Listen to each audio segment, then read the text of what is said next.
Welcome, my weary dreamers.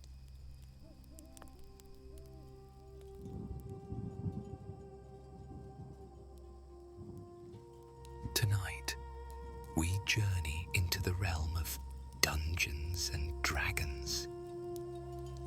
But first, if this story casts a sleep spell on you, don't forget to score a critical hit on the like button in the morning. Your support helps our tales travel faster than secrets in the streets of Kendamore. And if you wish to join our party of weary dreamers, subscribe to the scroll of notification for more content like this. I'd appreciate it. Now, prepare to roll initiative for your comfort stat as we step into the fantastical world of Kryn for a cozy story drawn from my favorite D&D series, Dragonlance.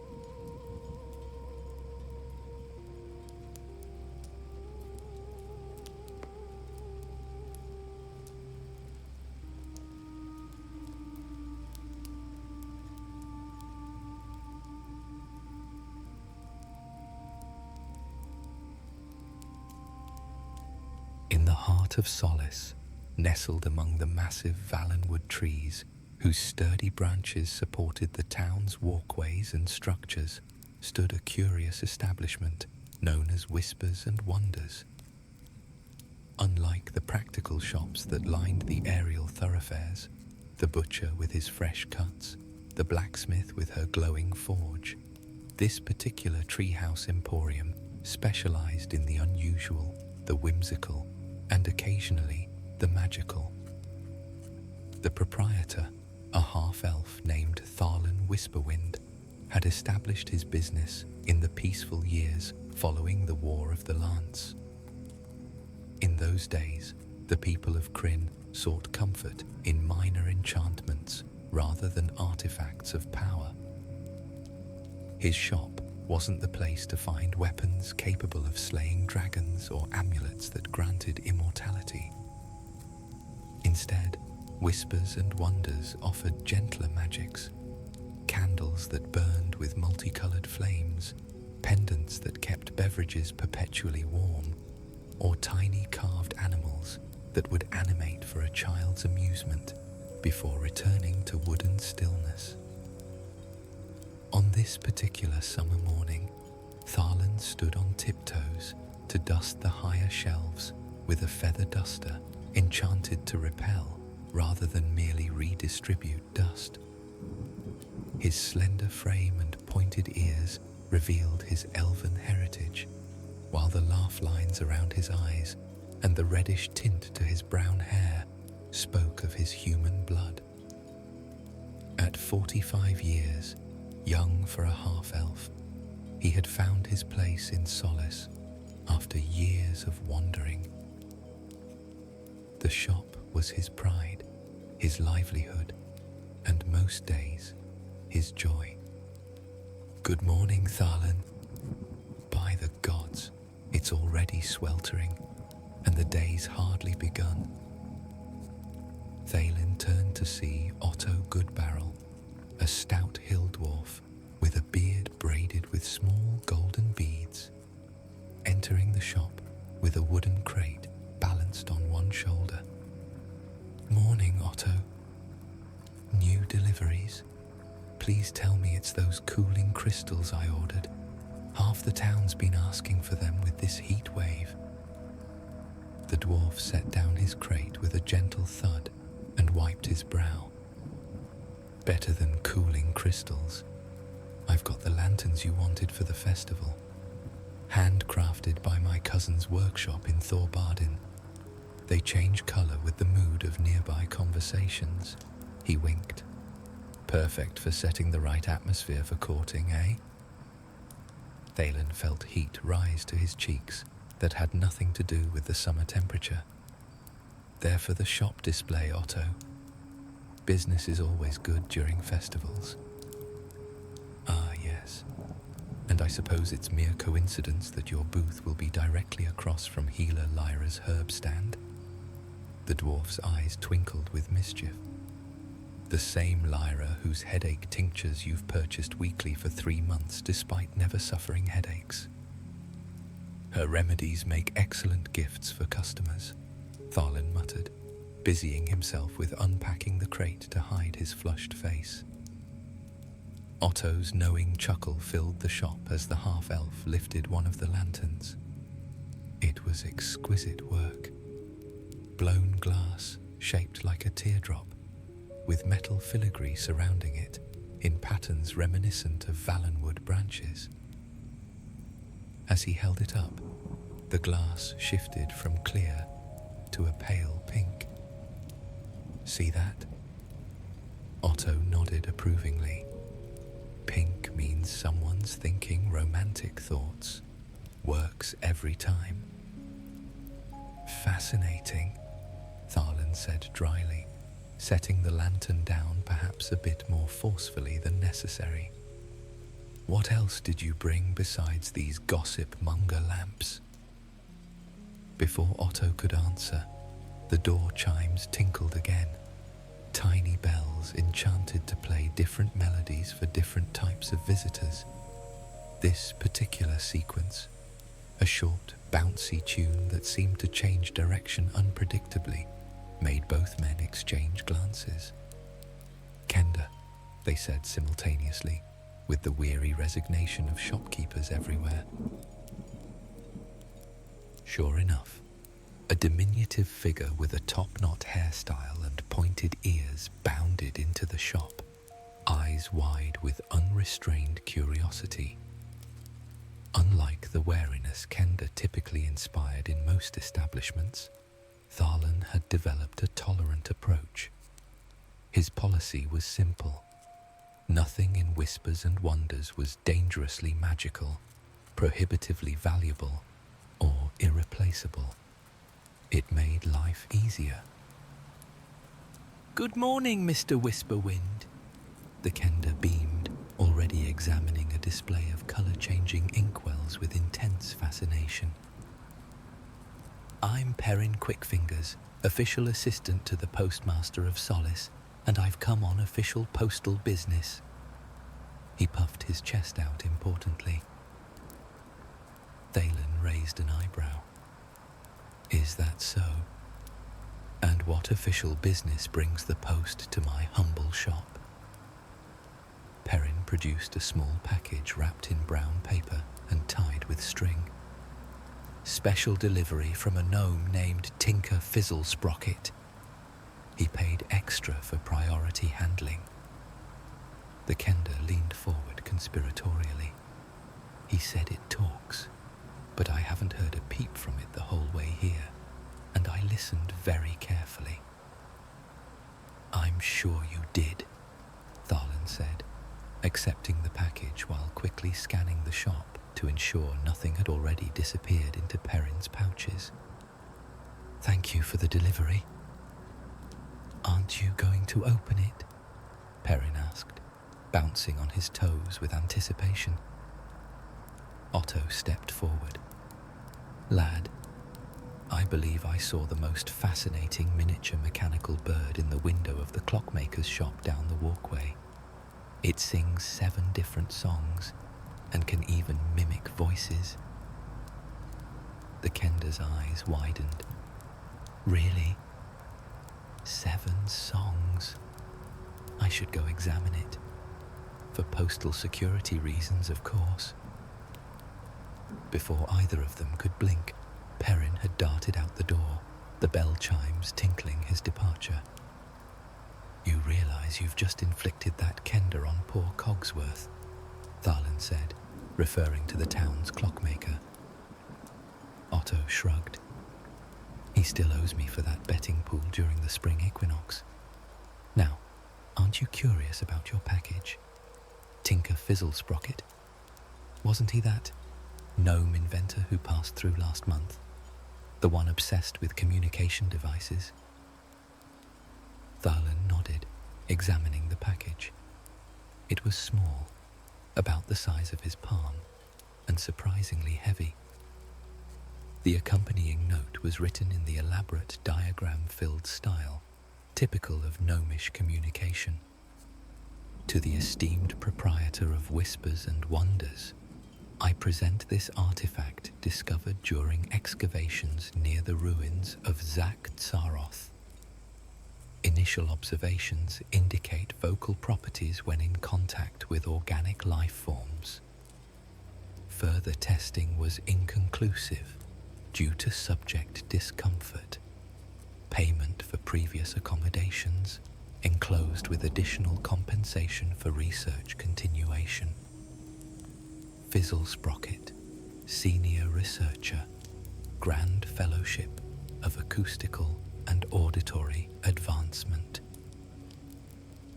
"That's gnomes for you," Otto said after Tharlin read the note aloud. "Can't just say, 'Here's a talking rock I found, tell me what you learn.'" Tharlin carefully unwrapped the package to reveal a smooth grey stone approximately the size of a plum. It was unremarkable in every way. No runes, no unusual colours, just a perfectly ordinary river stone. "This is it." Otto looked disappointed. "I've seen more magical-looking pebbles in my boot after a long march." Tharlin turned the stone over in his hand, feeling its cool weight. "Appearances can be deceiving in magical items. Remember that ordinary cooking pot that multiplied everything placed inside it, nearly flooded the baker's shop with soup? But even as he examined it, the stone remained stubbornly inert. No glow, no warmth, no whispers. "Maybe the gnome was pulling your leg," Otto suggested. "Or perhaps it only works for gnomes. Their magic can be peculiar that way." Tharlin slipped the stone into his pocket. "Perhaps. I'll experiment with it later. For now, let's finish unpacking these lanterns before my next customer arrives." As they worked, neither man noticed the stone in Tharlin's pocket beginning to warm ever so slightly, or the faint, barely perceptible whisper that sounded like a sigh. The rest of the morning passed in the usual routine of a small town shop. Mrs. Applewood purchased a music box for her daughter's naming day. The innkeeper from the inn of the last home came by to replace a set of ever-chilling wine goblets. 3 adventurers, dusty from the road, browsed the practical magical items that might aid their journey, but left without purchasing anything, typical of adventuring types who always looked but rarely bought. By midday, Otto had departed for his next delivery, and Tharlin closed the shop briefly to take his lunch. He climbed down the wooden stairway wrapped around the massive Valenwood trunk and made his way to a small eatery known for its meat pies. As he waited for his food, he remembered the stone and pulled it from his pocket, examining it in the bright midday sun. Still nothing remarkable about it. He was beginning to think the gnome had indeed played a prank on him. "1 venison pie and cider," announced the server, placing Tharlin's meal before him. As he reached for his utensils, his fingers brushed against the stone, and then he heard it, clear as day, though barely above a whisper. "She waters down the cider when supplies run low." Tharlin froze, glancing around to see who had spoken. The eatery was busy with the lunch crowd, conversations flowing all around him, but no one was paying him any attention. He cautiously touched the stone again. The cook quarreled with his wife this morning over her spending habits. This time, Tharlin was certain the whisper came from the stone itself. The voice was neither male nor female, young nor old. Simply a quiet, matter-of-fact tone conveying information. Curious, He wrapped his fingers around the stone and concentrated. The man at the corner table is counting his coins because he fears he cannot pay his tax debt. Thalen quickly released the stone, unsettled. These were private matters, things he had no business knowing. He glanced at the server, who was indeed pouring cider from a pitcher that had a suspicious water jug nearby. Then at the cook, whose scowl seemed more pronounced today. And finally at the worried-looking man counting copper pieces in the corner. The stone wasn't just talking, it was revealing secrets. Suddenly less hungry, Thalen quickly finished his meal and returned to his shop, the stone a heavy presence in his pocket. Once inside, he placed it on his workbench and stared at it thoughtfully. A truth-telling stone, or more accurately, a secret-revealing stone. Such an item could be valuable or dangerous. In the wrong hands, it could cause enormous damage to a close-knit community like Solace. For the rest of the afternoon, Thalen experimented with the stone between customers.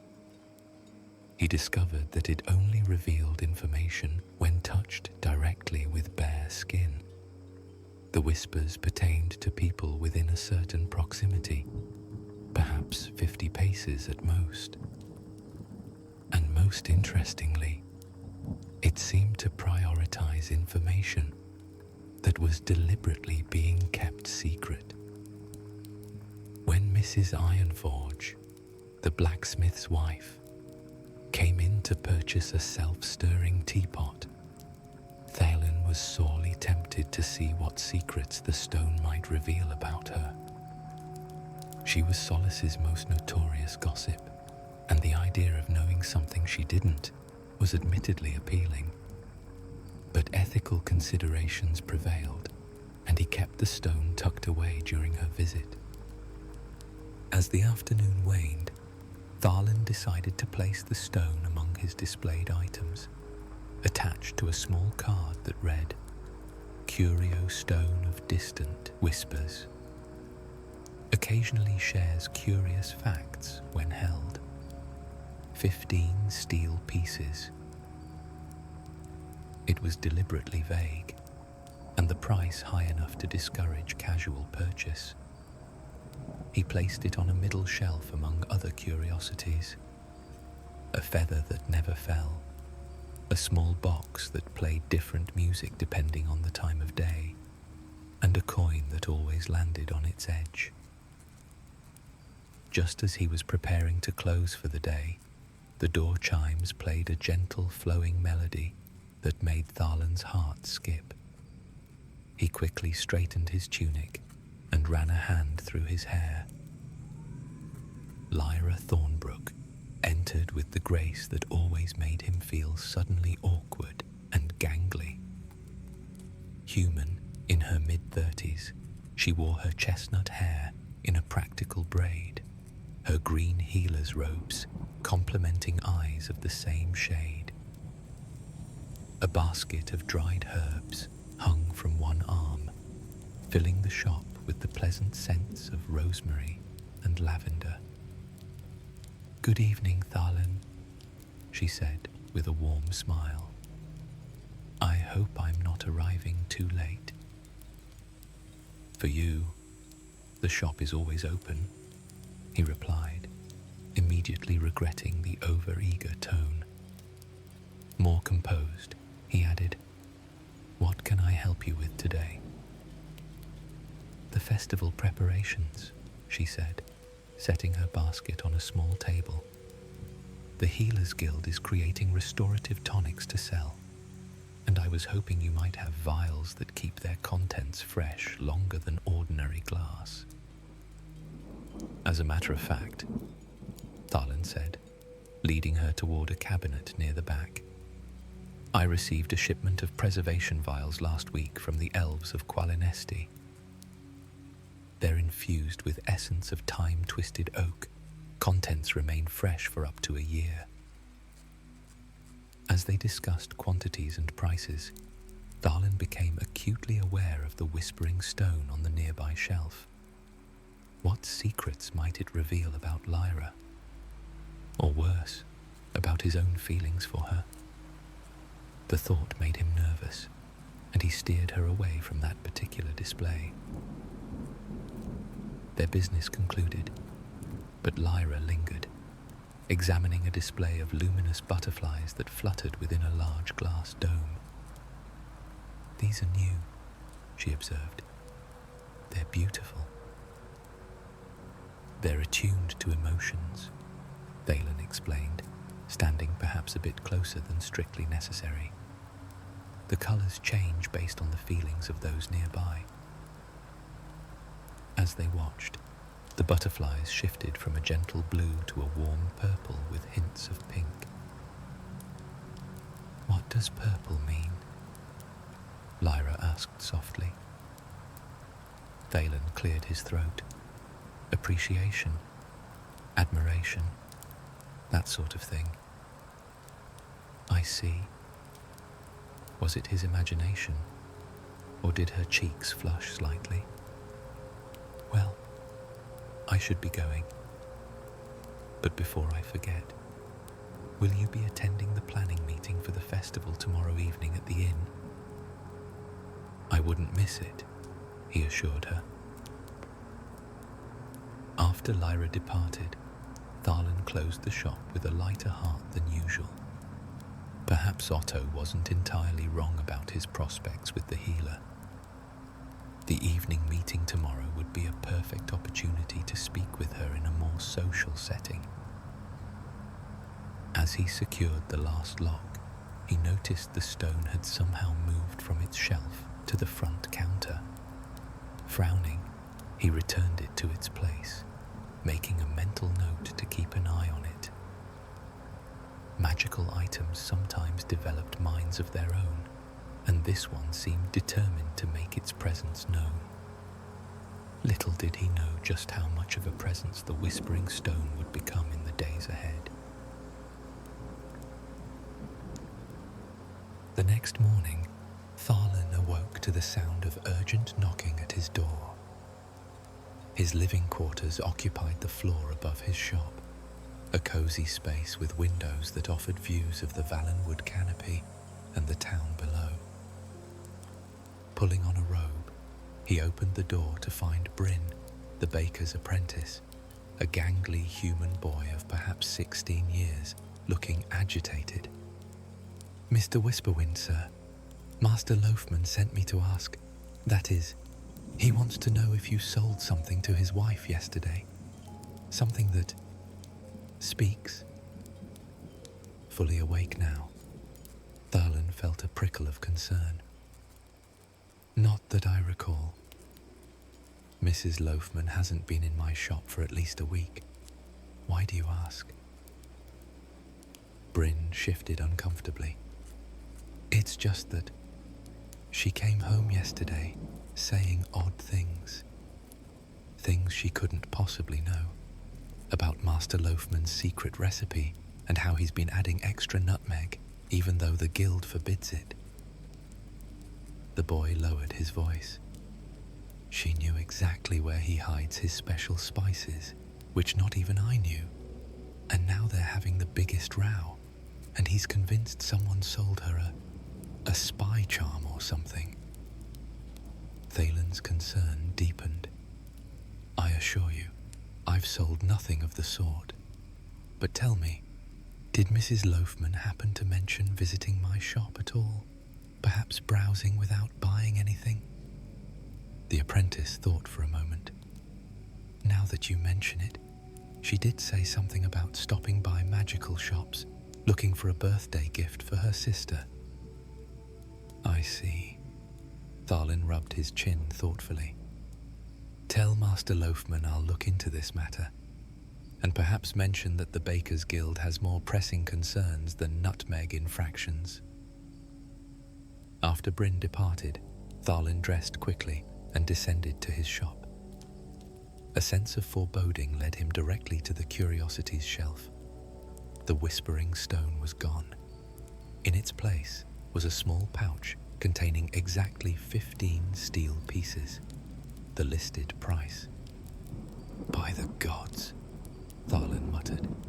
Someone had entered his shop, purchased the stone, and left the exact payment, all without triggering his locks or wards. There was only one type of visitor capable of such feats. Kenda, he groaned.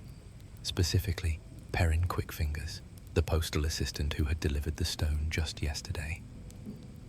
The Kenda must have returned after closing, his natural talents with locks making Tharlan's security measures little more than a minor inconvenience. This complicated matters significantly. A truth-telling stone in the hands of a Kenda was like giving a toddler a spell of fireball. The potential for chaos was enormous.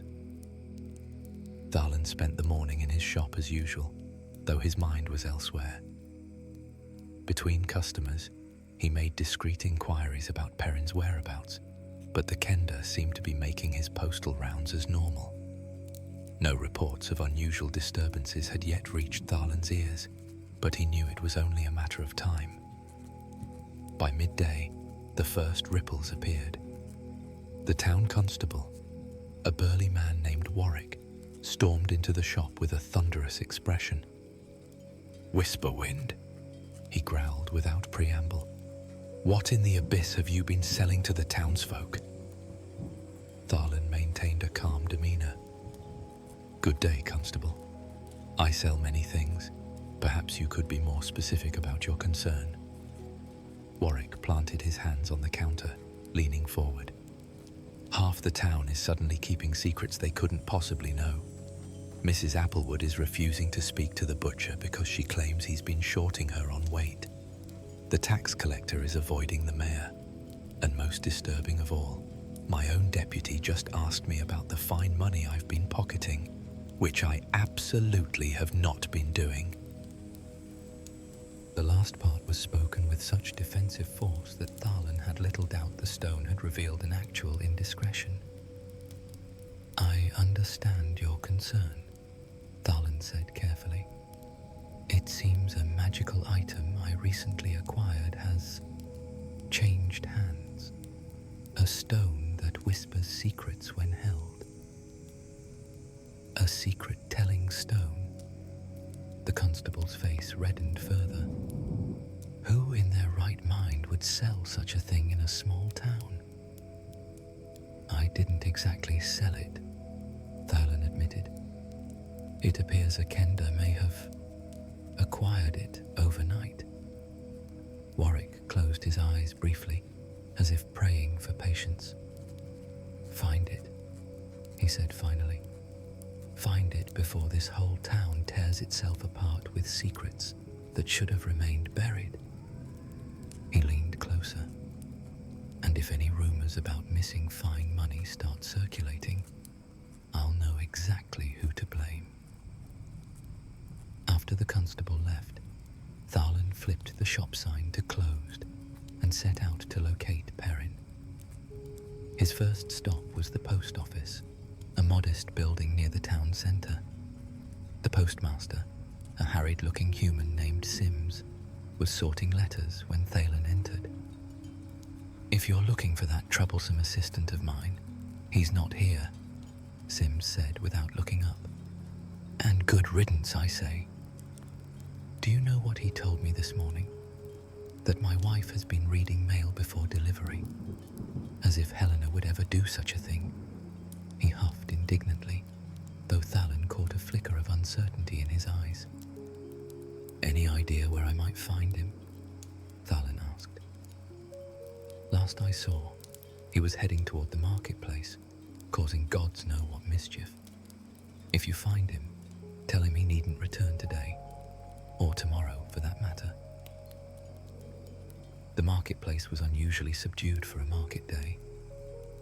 As Tharlan walked among the stalls, he noticed small clusters of people speaking in hushed tones, suspicious glances being exchanged, and more than one heated argument taking place behind closed stall curtains. At the vegetable store, he found Lyra in conversation with the vendor, her expression concerned. "Tharlan, she greeted him, relief evident in her voice. "Perhaps you can help." "Something strange is happening in town. People are suddenly aware of private matters they couldn't possibly know." The vegetable vendor, an elderly woman named Marta, nodded vigorously. "That kender from the post came by not an hour ago, handed me a smooth grey stone, and said it was a gift for being the only honest vegetable seller in the market. The moment I touched it, I heard a little voice telling me that Farmer Higgins has been watering down his milk for years. I confronted him right there, and now half the market isn't speaking to the other half." "Where is Perrin now?" Tharlan asked urgently. "Last I saw, he was heading toward the inn of the last home," Marta replied, skipping along as if he hadn't just upended half the town's relationships. Lyra touched Tharlan's arm. "What's happening? Do you know something about this?" Briefly, Tharlan explained about the Whispering Stone and Perrin's acquisition of it. The stone reveals secrets when touched, truths that people are deliberately concealing. In Perrin's hands, it's become a traveling dispenser of uncomfortable truths. "That explains the sudden outbreak of arguments," Lyra said thoughtfully. "But why would the kender give away something he took? That seems contrary to their nature." "I'm not sure," Tharlan admitted. "But we need to recover the stone before more damage is done. Will you help me look for him?" Together, they made their way to the Inn of the Last Home, the largest gathering place in Solace. Built in the biggest Valenwood in town, the inn was normally a place of warmth and camaraderie. Today, however, the atmosphere was tense. Small groups huddled at tables, speaking in whispers, while others sat alone, nursing drinks with dark expressions. Otik, the longtime proprietor, greeted them with visible relief. "Thank the gods you're here, Tharlan. That postal kender has been distributing stones to my customers. Says their friendship rocks that share interesting facts." The innkeeper leaned closer. "One of my regular patrons just accused me of watering down the ale. Me, when I've prided myself on the finest ale in Solace for 20 years. "Has Perrin left yet?" Tharlan asked. "Not yet. Last I saw, he was chatting with a group of merchants in the corner." Otik pointed to a far table where, sure enough, Perrin sat surrounded by several well-dressed traders, all of whom were examining small grey stones with expressions ranging from shock to outrage. As Thalen and Lyra approached, they overheard one merchant exclaiming, "Been falsifying your export taxes for years. This stone just told me so." "Lies," another merchant retorted. "While this same stone tells me you've been misrepresenting the quality of your silks." Perrin sat in the middle of the brewing argument, his expression one of innocent fascination as he watched the chaos unfold. "Perrin Quickfingers," Tharlan said firmly. "We need to talk." The kender looked up with a bright smile. "Mr. Whisperwind and Healer Thornbrook, have you come to see my friendship stones? They're amazing. They tell the most interesting things about people." "Where did you get these stones, Perrin?" Thalen asked, though he already knew the answer. "Well, I bought one from your shop. It was so fascinating that I thought everyone should have one. So I made copies."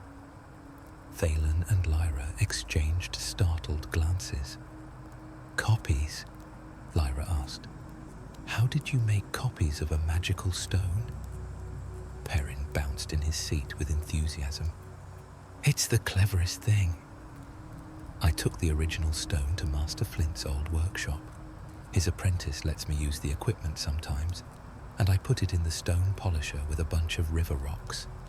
By morning, they all looked the same, and they all whisper secrets. Isn't that wonderful? I've been giving them to everyone in town as gifts." Thalen felt his stomach sink. "How many copies did you make, exactly?" "Oh, about 3 dozen. I've given away nearly 20 already. People seemed so surprised by their new friendship stones, though not everyone was happy with the secrets." The Kender frowned momentarily before brightening again. "But truth is important, isn't it? That's what Uncle Trapspringer always said." "Perrin," Thalen said as calmly as he could manage, "these stones are causing problems in town. People are arguing, friendships are being threatened. Not all secrets are meant to be revealed." The Kender's face fell. "But I thought I was helping. Secrets are just truths waiting to be set free, aren't they?" Lyra knelt beside him. "Some secrets protect people, Perrin. And some truths need to be revealed gently, at the right time, by the right person." "Oh." Perrin considered this with unusual seriousness for a Kender. "I've made a mistake, haven't I?" "It's not too late to fix it," Thalen assured him. "But we need to collect all the stones you've distributed and the ones you still have." "I suppose that makes sense," Perrin agreed reluctantly. "But what about the truths that need to be told? Some of those secrets seemed important." "We'll address those carefully," Lyra promised. "But first, we need to contain the situation." With Perrin's cooperation, they began the task of reclaiming the Whispering Stones. The Kender provided a list of everyone who had received one, and together, the 3 of them spent the afternoon tracking down each recipient. Some surrendered their stones readily, relieved to be rid of the troublemaking objects. Others required more persuasion, having grown attached to their truth-telling abilities. By late afternoon, they had recovered 18 of the distributed stones, plus the 12 remaining in Perrin's pouch. Only the original stone and 2 copies remained unaccounted for. "The original is with Mrs. Loafman, the baker's wife," Perrin informed them. "She seemed really interested in it, so I sold it to her for a silver piece and 3 cinnamon buns." "And the other 2?" Thalen asked. "One went to Constable Warwick. I thought it might help him solve crimes." Perrin's expression suggested he still believed this was a brilliant idea. "And the last one? Oh, I gave it to that nice dwarf who delivers things for you. Otto something?" Thalen groaned. Otto with a secret revealing stone was a concerning thought. The dwarf loved nothing more than a good bit of gossip. "We should split up," Lyra suggested pragmatically. "I'll visit Mrs. Loafman, you find Otto, and Perrin can return to the constable, under strict supervision," she added firmly. "Agreed," Thalen said. "Let's meet at my shop in 2 hours, before the festival planning meeting." As they prepared to part ways, Perrin looked up at Thalen with genuine remorse. "I really am sorry, Mr. Whisperwind. I didn't mean to cause trouble."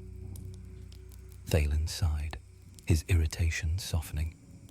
It was difficult to stay angry at a Kender, particularly one who was actually showing contrition, a rare occurrence indeed. "I know you meant well, Perrin, but perhaps in the future, check with me before replicating my merchandise." The Kender brightened. "Absolutely. Next time I duplicate something from your shop, I'll ask first." Thalen decided that was probably the best he could hope for.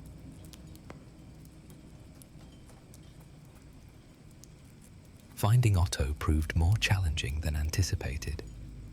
The dwarf wasn't at his usual haunts, the smithy where he often socialized, or the tavern where he enjoyed afternoon ales.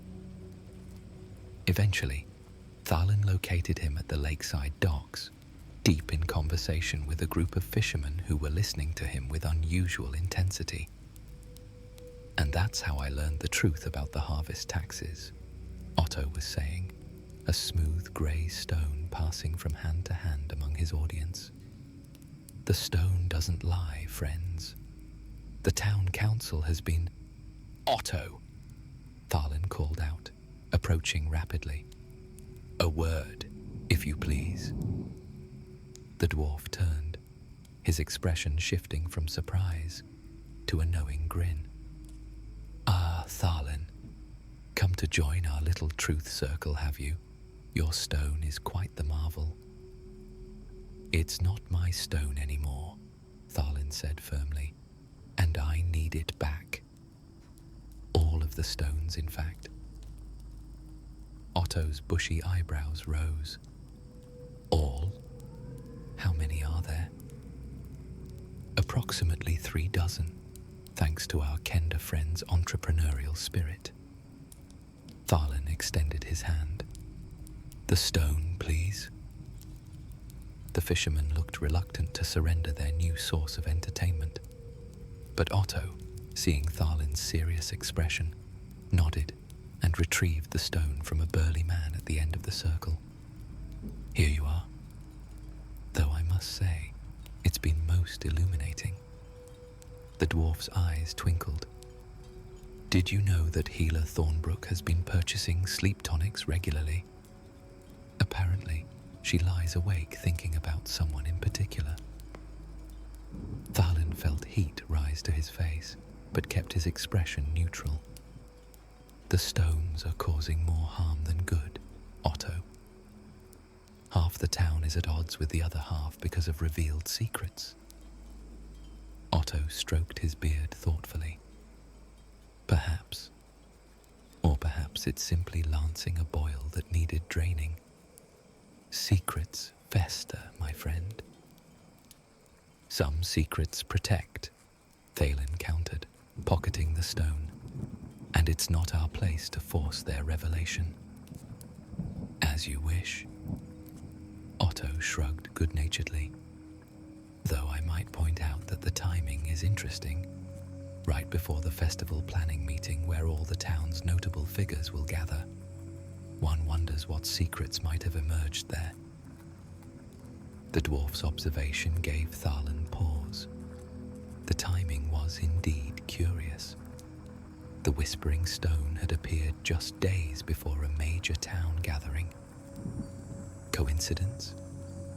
Or was there some purpose to the stone's arrival in Solace? These thoughts occupied him as he returned to his shop, where Lyra was already waiting with Mrs. Loafman. The baker's wife, a plump woman with flour perpetually dusting her apron, was clutching the original stone reluctantly. "I've explained the situation," Lyra told Thalin quietly. "She's agreed to return the stone, though she's not happy about it." "It's been most useful," Mrs. Loafman sniffed. "Finally got my husband to admit he's been experimenting with forbidden spices. The Bakers Guild has rules for a reason, you know." "I understand," Thalin said diplomatically, "but the stone's influence is spreading beyond household matters. It's affecting the whole town." "Well, I suppose that's true," the woman admitted. "Did you know the mayor has been—" "Perhaps we should focus on collecting the remaining stones," Lyra interrupted smoothly. "Has Perrin returned with the constable's stone yet?" As if summoned by his name, the door chimes announced the Kenda's arrival. Perrin entered, looking unusually subdued, followed by a stern-faced Constable Warwick. "All present and accounted for?" Thalin asked. "Indeed," Warwick confirmed gruffly. though I'd like to register an official complaint about magical items being sold without proper warning labels. Technically, it wasn't sold, Tharlin began, but seeing the constable's expression, quickly added, "But your point is well taken. I'll be more careful in the future." With all the stones gathered, 37 in total, including the original, they faced the question of what to do with them. "Destroy them," Warwick suggested firmly. "Study them," countered Mrs. Loafman. "They could be useful in the right circumstances." "Return them to wherever they came from," Lyra offered. "They clearly have a purpose we don't fully understand." Tharlin examined the original stone thoughtfully. "Before we decide, I'd like to try one more experiment. The stone whispers secrets, but we've been focusing on the petty revelations. What if there's something more important it's trying to communicate?" Holding the original stone, he closed his eyes and concentrated, not on the people around him, but on the wider context. The town, the upcoming festival, the stone itself.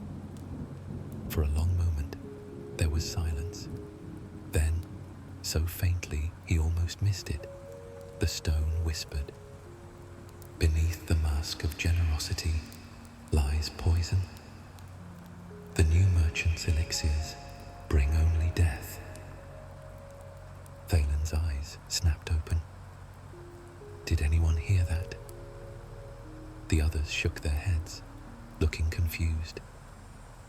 "The stone spoke to me about danger, something about poisoned elixirs and a merchant." He turned to Warwick.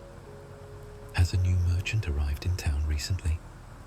Someone selling tonics or elixirs?" The constable frowned. "Now that you mention it, yes. A fellow named Silver Tongue set up yesterday, claiming to sell miracle elixirs that cure everything from warts to heartache. He's registered to sell at the festival." "Lyra," Tharlin turned to the healer urgently, "could you examine these elixirs? The stone seems to be warning that they're dangerous." "Of course," she agreed immediately. "If there's a threat to public health, we need to know." "I'll bring this Silver Tongue in for questioning," Warwick decided, moving toward the door. "Better safe than sorry." "Wait," Tharlin said. "If he's truly dangerous, confronting him directly might cause him to flee or destroy evidence. Let's confirm the stone's warning first." They agreed on a plan. Lyra would purchase samples of the elixirs for testing, while Warwick would discreetly investigate the merchant's background. Tharlin would keep the stones secure and see what else he could learn from them. Even Perrin was given a task: to observe the merchant from a distance, something Kenda excelled at, though usually not discreetly. As the others departed, Tharlin carefully stored the stones in a warded chest in his workshop, all except the original, which he kept in his pocket. Something about this situation still bothered him. The stone's appearance just before the festival, its apparent attempts to warn about a specific danger, it seemed almost purposeful. That evening, the festival planning meeting at the Inn of the Last Home proceeded with unusual tension. News of the whispering stones had spread throughout Solace, and many attendees were noticeably reserved, careful about what they said and to whom. Secrets had been exposed throughout the day, and the repercussions were evident in the stiff greetings and avoided gazes. Thalen sat beside Lyra, who had arrived directly from examining the merchant's elixirs. Her expression was grave. "The stones were right," she whispered, as the mayor called the meeting to order. "The elixirs contain nightshade, henbane, and other toxic substances disguised by honey and strong spices. A single bottle would cause serious illness. Several could kill." Tharlin felt the stone warm in his pocket. How many has he sold already? Only samples, thankfully. He's saving the full potency versions for the festival, where he plans to sell hundreds. The implications were chilling.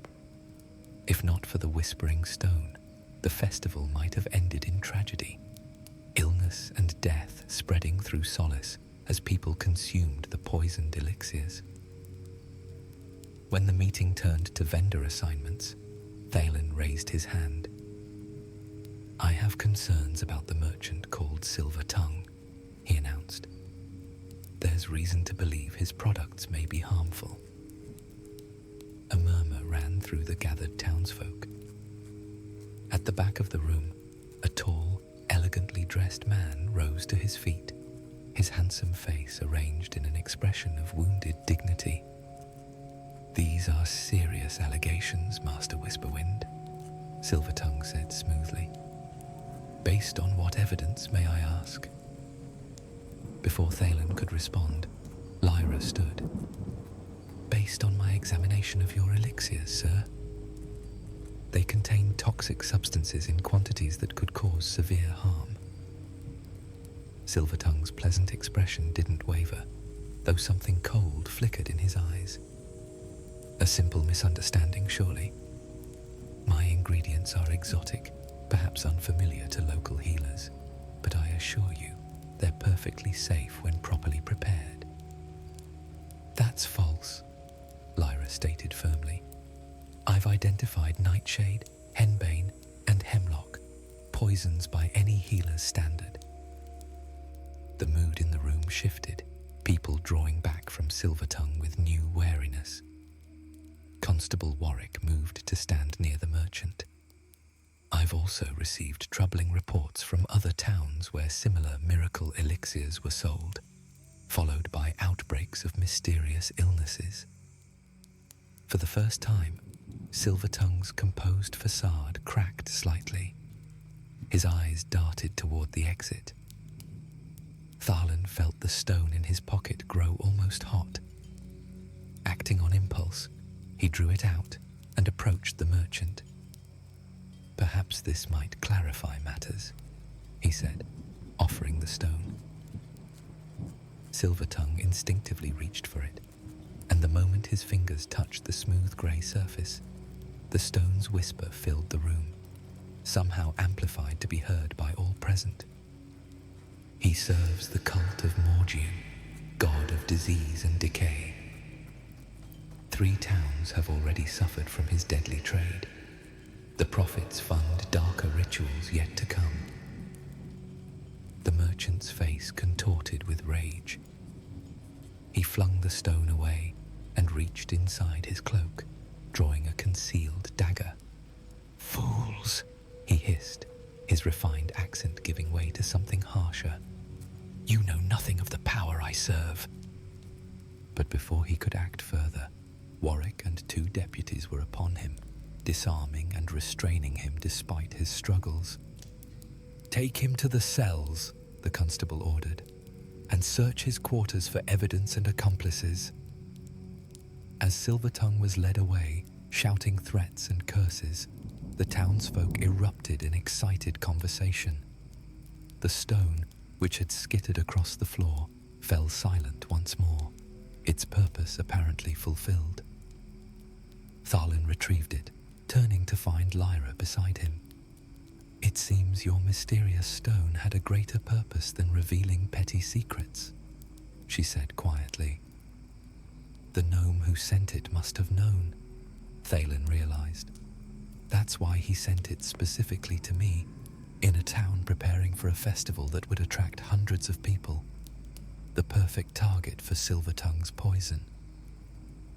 "The stone created chaos," Otto remarked, joining them. "But in doing so, it prepared us to believe its most important revelation. Clever, that." The mayor called for order, announcing that the festival would proceed as planned, but with increased security. The immediate danger had passed, but the evening's events had left everyone shaken. As the meeting dispersed, Tharlan found himself walking with Lyra along the elevated walkways of Solace, the stone a comfortable weight in his hand. "What will you do with it now?" she asked, nodding toward the stone. "Return it to the gnome, I think. It's clearly more than a simple curiosity. It has purpose and perhaps even a kind of intelligence." "Before you do," Lyra said hesitantly, "there's something I've been wanting to tell you. Something the stone already knows, I'm sure." Thalen's heart quickened. "Oh." She smiled, a faint blush coloring her cheeks. "I've been purchasing sleep tonics because I lie awake thinking of you. I have for some time now." That is," Thalen stammered, suddenly aware of how close they were standing beneath the glow of a lantern. "Otto mentioned something the stone had revealed, but I didn't want to presume." "The stone speaks truths. We're too afraid to voice ourselves," Lyra said softly. "Perhaps that's its greatest gift." Later, as moonlight filtered through the Valenwood leaves, Tharlan sat at his workbench examining the whispering stone. The other stones, the copies, had been secured away, to be returned to ordinary river rocks through a dispelling ritual in the morning. But this original stone, this curious artifact that had caused so much trouble and ultimately saved many lives, remained an enigma. "You have more secrets to reveal, don't you?" he murmured, running his thumb across its smooth surface. The stone warmed slightly in response, and its whisper came one final time, so faint he had to lean close to hear. "Some secrets are burdens to be shared. Others are gifts to be discovered in their own time. The wisest know the difference." Smiling, Tharlan set the stone on a velvet cushion. Tomorrow, he would write to Tinker Fizzlesprocket, sharing what had occurred and requesting more information about the stone's origins. Perhaps the gnome had other curious artifacts that needed a temporary home in Solace. And perhaps, more importantly, he would see what other truths awaited discovery, starting with a certain healer whose secrets now matched his own. In the gentle quiet of his shop, surrounded by magical curiosities and whispered truths, Tharlan felt more at home in Solace than ever before. For what was magic, really, but the revelation of hidden wonders? And what were secrets but truths waiting for the right moment to shine? The festival would begin in 2 days' time, and for once, Tharlan Whisperwind, proprietor of Whispers and Wonders, was looking forward to the secrets yet to be revealed.